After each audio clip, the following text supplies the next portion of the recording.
Alright, so I was going to do this video last night, but I was tired, It was a busy weekend this weekend. It's going to be a busy week, at least. But I wanted to do this video here because, talk to somebody I've known all my life. And again, this person last weekend decided to go on his anti-concealed carry tangent.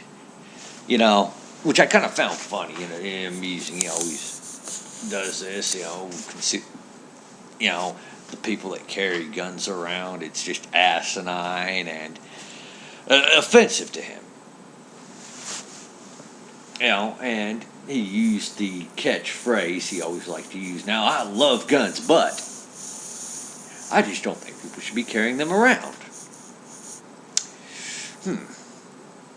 So I brought up the rhetorical question. I finally threw that at him. Oh, so really, how many guns do you own again? And his response was, well, I don't own any at the moment. Well, let's be fair. He did actually used to own a shotgun, which I don't think he ever touched hardly. I think he might have taken it to shoot a few times, and I think maybe he took it hunting like 3 times in the time he had it. And last time I saw it, that was before he lost it in a divorce. It didn't look like he'd ever cleaned it.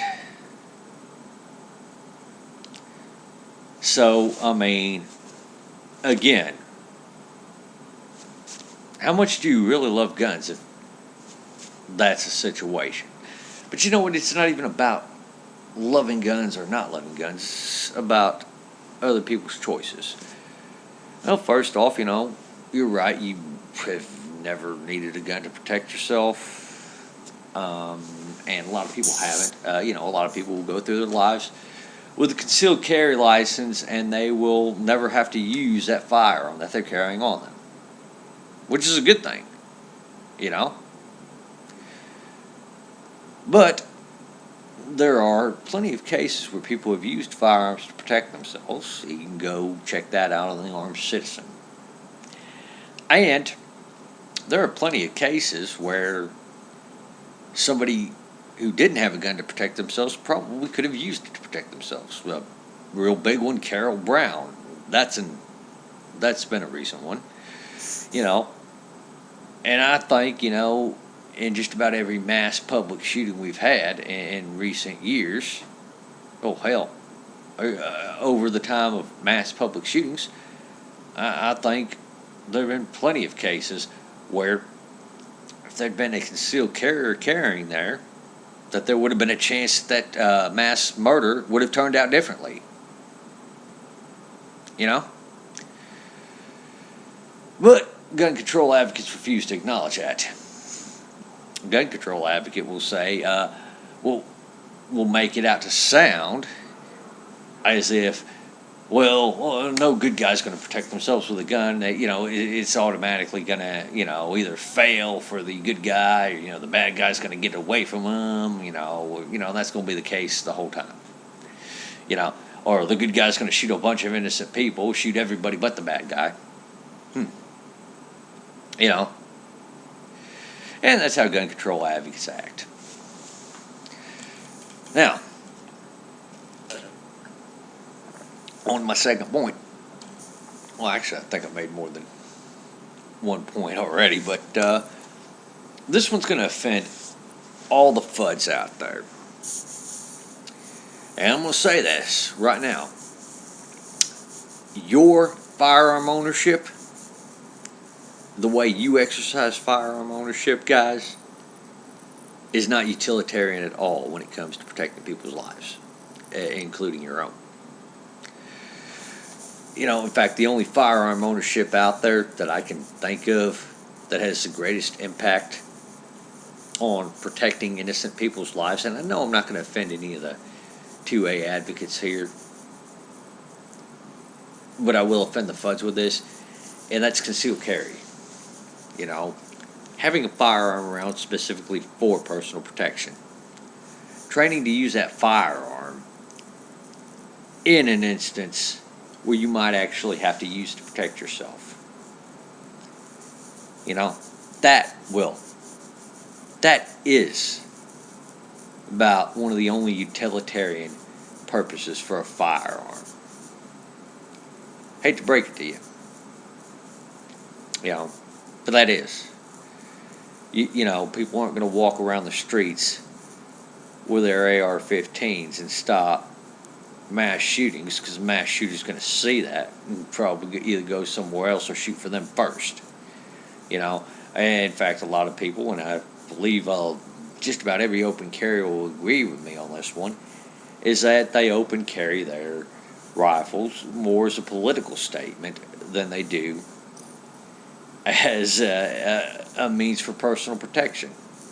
Now, it's not to say that you don't have people who own AR-15s for home protection. In fact, that's a very good choice and rifle to use for home protection.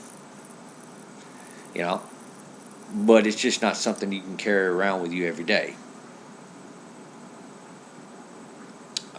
So, the utilitarian purpose, the most utilitarian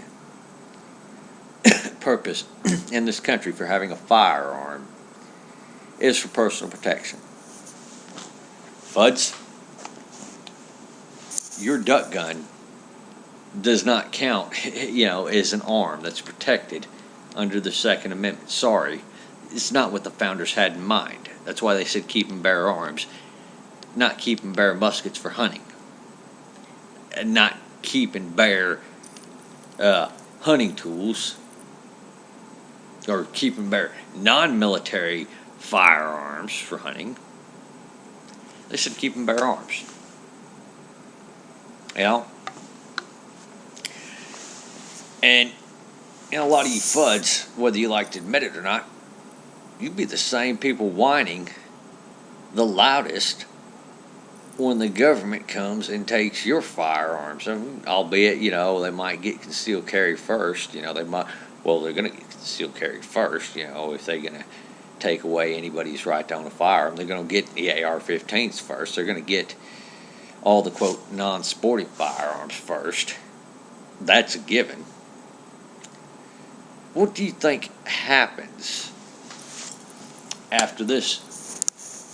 All these offensive AR-15s are banned, and, after John and Jane Doe can't carry pistols for personal protection anymore, and you have to have a license to own a firearm, and you have to have a quote, genuine reason, and self-defense just don't cut it no more as a genuine reason. What do you think happens then?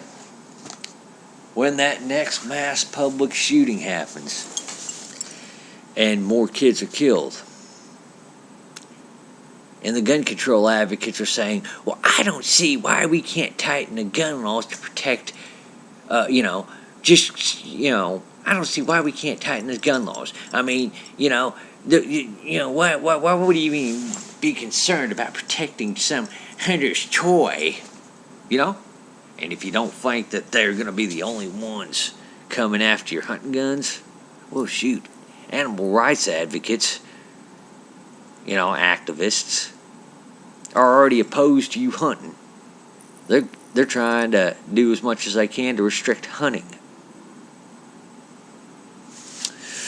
Imagine that duo tag teaming your ass.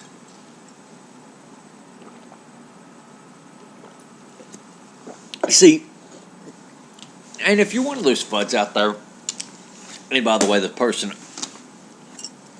who I'm talking about, is kind of one of those Fudds.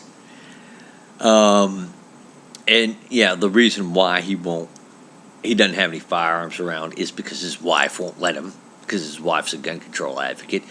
If you're supporting these stupid gun control laws, because, you think you're going to get the gun control advocates' approval, and that they're never going to come after your hunting shotgun, well, you're what we call a useful idiot. they have less respect for you than they do for us. That's why they're coming after us, quote, gun nuts and right-wing extremists so hard. It's because they know we're the ones putting up the fight. And once we're out of the picture, taking your shotgun will be like taking a candy from a baby. You know?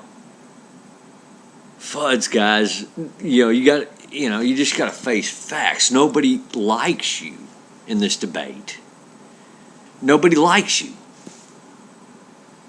You know, on our side, we see you as hypocrites. We see you, as the very same people who would whine about their shotgun or their hunting rifle being taken, but don't give two shits when the guns we like get banned. You know? When our hobby or our choice in personal protection or whatever gets taken, you know? And it is always kind of funny there. The gun control advocates, well, they can't come out and say it directly, or maybe some of them don't even realize it yet. The gun control advocates just don't like firearm owners. And maybe some gun control advocates are just misled. But do you think putting more licensing and restrictions on guns are going to help the situation out? No. A lot of these gun control advocates are gun control advocates because of their ignorance on firearms. You know? In fact, you're going to be respected even less when all these gun control measures start coming out. Because they're never going to be good enough for the gun control advocates. You're going to have more of them that don't know what they're talking about, but yet want to restrict your freedoms to own a firearm. And now, now that you don't have people claiming, well, we don't need any more laws. In fact, we need less laws, for personal, so people can carry the tools they need to in areas they need to protect themselves and everyone else. Now you're going to hear, oh, you self-centered bastard. You won't even budge on your toys for the kids? Kids are dying and you're concerned about keeping your hunting shotgun? And you may protest, well, wait, I just have this around for hunting. It's not like I'm a gun nut, here. It's not like I'm an irresponsible gun owner or anything. I went through the proper licensing, to get my gun. I keep it stored away, locked away. Oh, it doesn't matter. You can go crazy at any time. Or you won't even budge for the children, or whatever argument the gun control advocates are throwing at you this time, or shouldn't say argument, whatever slur, or complaint, or whining, or just completely devoid of reality statement that they're making this time around.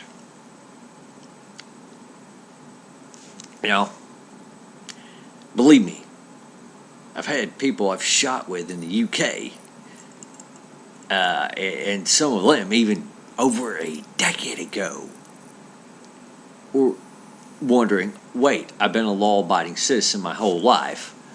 I've always been a responsible citizen, I've done everything I can to make sure my gun is locked up and safely secured and that nobody knows where the safe is. What do they want me to do? Bolt the gun to the floor? But yet, it's kind of funny because a lot of other AR-15 owners, and, concealed carriers, stuff like that, are saying, hey, we're responsible. We haven't harmed anybody. We don't see why we should be facing this abuse from gun control advocates or you fucking Fudds. So, there you have it.